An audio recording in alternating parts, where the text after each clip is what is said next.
81,5. Nossa, é o mais da hora é o pescador, né? 81 e Poderia meio, falar 2, 71 e poderia falar meio. 2,82, né? É. Não pode mentir, cara, não Esse pode. ano o meu A nossa maior foi fama já é feia. 76 esse ano. É igual meu amarelo de Nazaré, meu recorde lá é 52,5. É É. 50. Ah, tá certo, tá certo. Ô Gu, e aí você falou pra gente que você foi o ano passado, né? Você foi no começo praticamente da temporada ali, outubro, não foi bem começo, mas vamos dizer assim, né? Que aí você falou, ó, foi uma pescaria ruim de quantidade, boa de qualidade, agora você foi uma pescaria razoável agora, né? Final de temporada, Gu, não foi também, né? Mas assim, Gu, desses 8 vezes, cara, o que você pode falar assim? Dá pra falar, é melhor começo, meio ou fim de temporada? Deu pra ter uma base ou não? Ó, Cada ano é um ano, cada coisa é uma, né? ó, quando eu comecei a ir para lá, o melhor ano era outubro. Outubro já estava seco. Era começo de temporada, o peixe estava descansado, porque lá são 6 meses de pesca e 6 meses sem pesca. Só que aí Sim. a cheia lá, a cada ano ela está atrasando um pouco. Depois começamos aí em novembro. Teve vez de novembro, eu estava subindo o rio Aracá, que é um dos afluentes, que é um rio muito bom. Em novembro, o barco começou a encalhar, um barquinho pequeno, começou a encalhar, tivemos que voltar. E agora, eu fui ano passado, em março estava cheio, em março, e fui agora, janeiro, fevereiro, entre janeiro e fevereiro, o Rio Negro não estava cheio, estava na caixa. Só que começou a encher com a gente lá, começou a dar uma chuva, nós nem vimos essa chuva, choveu lá para cima, só que começou a encher. Então, assim, minha opinião, tá mais fácil acertar de dezembro para frente, final de temporada.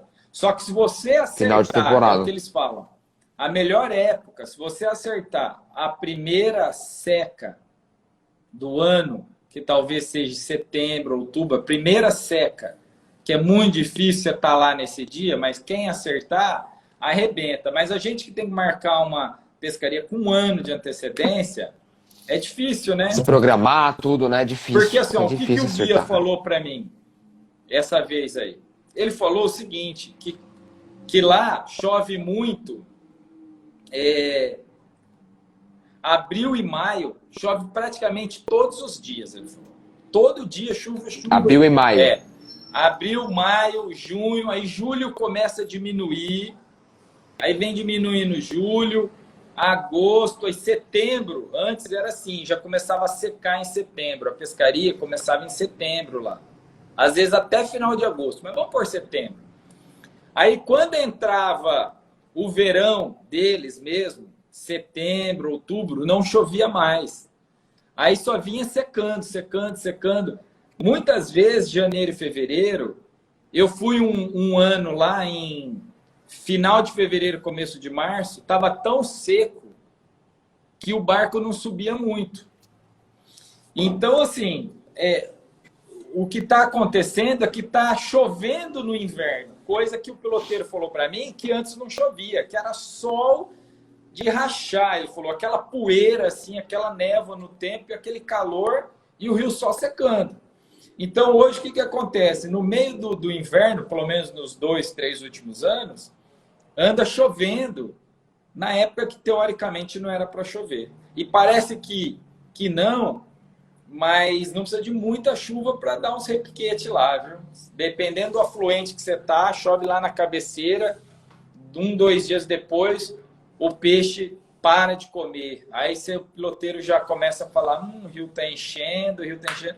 É impressionante como muda o comportamento do peixe. O peixe estava E ativo eles num sabem dia... dizer o porquê? Por que que ele para de comer? É mudança de pH? Tem uma Então, explicação, não? eles falam... cada um fala uma coisa, né? Tem gente que fala que quando começa a encher, vai ter fartura de alimento para os peixes. Aí o peixe come com tranquilidade. E quando começa a secar, segundo, sei lá, eles falam que o peixe precisa comer para fazer uma reserva de gordura. Precisa comer porque vai dar seca, vai faltar alimento. Começa a secar. Agora, não sei, eles falam isso, eu já vi o Eduardo Monteiro falar isso, os piloteiros também falam isso. Fala quando começa a secar, quando começa a encher. E outra, quando começa a encher, os peixinhos começam a entrar dentro do igapó, da mata alagada. Os tucunaré vão atrás. Às vezes você vê o tucunaré batendo lá dentro. Você está arremessando 3, 4, 5 metros da água, da margem, é difícil pegar, né? Difícil pegar. Agora, quando está seco, o peixe está ali. A quantidade de peixe é a mesma, o peixe está encurralado. Aí você arremessa na margem, a estrutura está para fora, né? Você não arremessa na copa da árvore, você arremessa ali naquela tronqueira que tem embaixo. Mas é impressionante, é do dia para a noite, o peixe sente assim, o que se você pegar, estava pegando 10 peixes, 15 num dia, você passa a pegar 3, 4 no outro. Mas faz parte, né? E aí faz parte. E a importância, né, do cara já chegar treinado, né, Gustavo, né, Flor? Porque, imagina, se o cara fica 2 dias ali para pegar o jeito, né, para pegar o esquema de arremesso e tal, e se o terceiro dia dá um repiquete? E aí? Ele tava com 2 dias bom, o que ele pessoal não é nessa época, quando tá mais cheio, o shedzinho ajuda muito, né? Então, shedzinho, aí muda tudo, né? Aí é meia água, é jig, shed, uma isca superfície, uma hélice para tentar tirar o peixe lá do mato, mas aí é difícil. Porque o bicho ele vai lá para dentro e fica lá, né? Esse piloteiro aqui, ó, o Lucas, pilotou para mim 2 vezes lá em Roraima. É um baita piloteiro. Ele falou, ó, que eu já fiz pescaria dentro... Fala, Lucas, beleza? Dentro do igapó. Eu acho que é ele, o meu piloteiro lá chama Lucas, só não sei se o sobrenome é o mesmo. Eu acho que não é ele, não. Acho que não é o piloteiro, mas é Lucas. Se eu já fiz pescaria dentro do igapó, já fiz sim. Lá em Roraima é comum. O peixe está batendo lá dentro, o cara enfia o barco lá e você dá arremesso curtinho. 3, 4 metros. E você pega um monte de peixe. Só que assim, olha lá, não é ele não, confundi, porque os dois são Lucas. Só que dentro do igapó, eu nunca peguei um peixe grande dentro do igapó. Só peixe pequeno, só pequenininho. Só tricaiada. Mas é diversão, né? Não tá pegando fora. Lógico, com certeza, né? O importante é estar pegando, né? Eu já ouvi muita gente falar que na época que tá difícil, que tá dentro da água, dentro do igapó, o pessoal usar aquelas branquinhas para pescar isca viva. Você já usou alguma vez lá, não? Não. Em Roraima, não pode pescar com isca viva, onde eu fui, para não acostumar o peixe na isca viva. Mas quando eu fui lá, já pesquei mais de uma vez dentro do igapó. Qualquer coisa que você jogar, pega. Do lado, assim, ó. Você joga do ladinho, só que aí é bom saber o flipcast, né? Arremessar por cima. Tá dentro de. Tá muito. Não é possível. Eu não manjo muito, que nem tá pescando no mangue, né? Exatamente. Teria que ter um equipamento meio preparado já. Só que é arremesso curto. E aconteceu uma coisa interessante comigo dentro do igapó esse ano que passou. Eu joguei ali trabalhando com a vara, meio que a ponta da vara batendo dentro da água, só senti um tranco. Falei, caramba, o que foi isso? O piloteiro falou, o peixe quebrou sua vara. O peixe, ele deu uma pancada na ponta da minha vara. Que o bico dele... A isca tava na ponta e... A ponta da vara. Ele bateu na ponta da vara. Ele bateu ponta da vara mesmo. A ponta da vara quebrou uma ponteira, um pouquinho para baixo da ponteira. Aí até mandei o cara no mar, ele falou assim, depois fala que o pescador é tudo mentiroso, né? Pior que foi verdade, o parceiro tava lá, ele viu. Quebrou a pontinha da vara, o peixe bateu naquela... Porque os cardumes lá em Roraima são muito grandes, sabe? É comum você pegar 20, 30 no mesmo ponto, é comum. Só que tudo pequeno, popoca, borboleta, pouco açu. No cardume não tem muito açu, não. E aí a pontinha da vara balançando lá, o peixe, pof, quebrou. Ó, aconteceu uma interessante lá. Esse piloteiro Lucas, que não é o Lucas que tá falando aí, que eu me confundi, ele falou assim, vocês querem pescar num...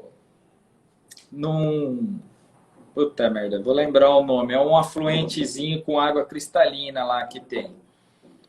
Não... É aquele que você falou que a água era gelada virado num saci, não?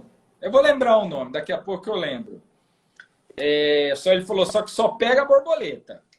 Eu falei, é? Mas pega um atrás do outro. Então eu falei, então vamos, água cristalina. Nós entramos lá, sem mentira, só peixe pequeno. Em 1h10, pegamos 70 tucunaré, todos borboleta. Meu Deus do céu. Você tá doido. 1h10, 70 tucunarezinho. Aí nós saímos de lá, voltamos no barco, fomos almoçar. Aí tinha uma dupla de senhores no grupo, que estava com dificuldade de pescar tucunaré. Aí eles falaram, onde que vocês pegaram tanto peixe? Era pertinho do barco. Eu falei, é só ir ali, tem um... Não, eu vou lembrar o nome. Vai ali que tem um lugar bem ali, o piloteiro vai te levar. O piloteiro levou eles lá, pegaram mais uns 50, 60 no mesmo ponto. No mesmo lugar que você estava. Cara, é muito... Cara, olha isso, água olha a quantidade, cristalina, velho. gelada, só borboleta e pequeno. O borboleta, Gustavo, chega a que tamanho? Que tamanho que você pegou lá, mais ou menos, de borboleta? Existe uns borboletão de 50 e pouco, 60. Mas nesse lugar pegamos pequeno. Não, borboleta cresce. E o borboleta, ele é bravo, hein?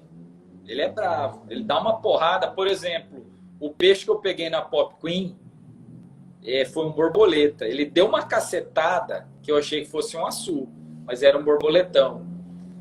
Acima de Barcelos, lá em Santa Isabel do Rio Negro, os borboletas, os tucunaré lá são maiores também. E os borboletas também. Da cada borboletão, nesse rio Cuyuni que eu fui, nossa, tinha cada borboletão, pega aí de 50, 60. Não é muito comum, mas pega. Porra. Caramba, que da hora. O borboleta é bonito, né, cara, também. O açu é bonito, mas o borboleta, ele é top. E, Gu,